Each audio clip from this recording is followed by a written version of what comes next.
दुर्गा सप्तशती एक हिंदू धार्मिक ग्रंथ है जिसमें राक्षस महिषासुर पर देवी दुर्गा की विजय का वर्णन है। दुर्गा सप्तशती को देवी महात्म्य चंडी पाठ के नाम से भी जाना जाता है। इसमें 700 श्लोक हैं जिन्हें 13 अध्यायों में बांटा गया है। दुर्गा सप्तशती का षष्ठम अध्याय धूम्रलोचन वध पर आधारित है। षष्ठोध्याय धूम्रलोचन वध। ध्यान। मैं सर्वज्ञेश्वर भैरव के अंक में निवास करने वाली परमोत्कृष्ट पद्मावती देवी का चिंतन करता करती हूँ। वे नागराज के आसन पर बैठी हैं। नागों के फनों में सुशोभित होने वाली मणियों की विशाल माला से उनकी देहलता उद्भासित हो रही है। सूर्य के समान उनका तेज है। 3 नेत्र उनकी शोभा बढ़ा रहे हैं। वे हाथों में माला, कुंभ, कपाल और कमल लिए हुए हैं तथा उनके मस्तक में अर्धचंद्र का मुकुट सुशोभित है। ऋषि कहते हैं 1 देवी का ये कथन सुनकर दूत को बड़ा अमर्ष हुआ और उसने दैत्यराज के पास जाकर सब समाचार विस्तारपूर्वक कह सुनाया। 2 दूत के उस वचन को सुनकर दैत्यराज कुपित हो उठा और दैत्य सेनापति धूम्रलोचन से बोला। 3 धूम्रलोचन, तुम शीघ्र अपनी सेना साथ लेकर जाओ और उस दुष्टा के केश पकड़कर घसीटते हुए उसे बलपूर्वक यहाँ ले आओ। 4 उसकी रक्षा करने के लिए यदि कोई दूसरा खड़ा हो तो वह देवता, यक्ष अथवा गंधर्व ही क्यों न हो, उसे अवश्य मार डालना।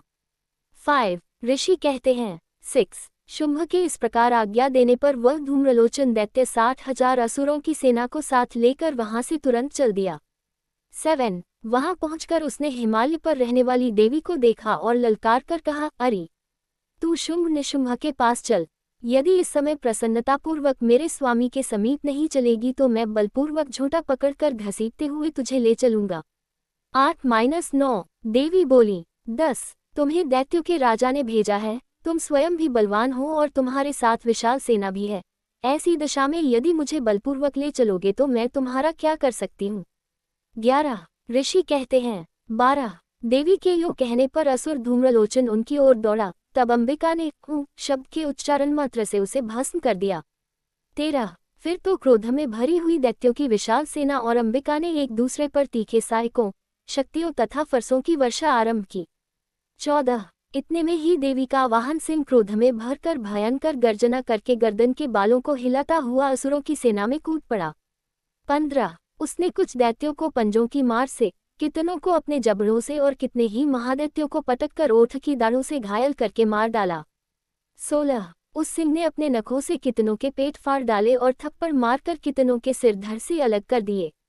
17 कितनों की भुजाएं और मस्तक काट डाले तथा अपनी गर्दन के बाल हिलाते हुए उसने दूसरे दैत्यों के पेट फाड़कर उनका रक्त चूस लिया।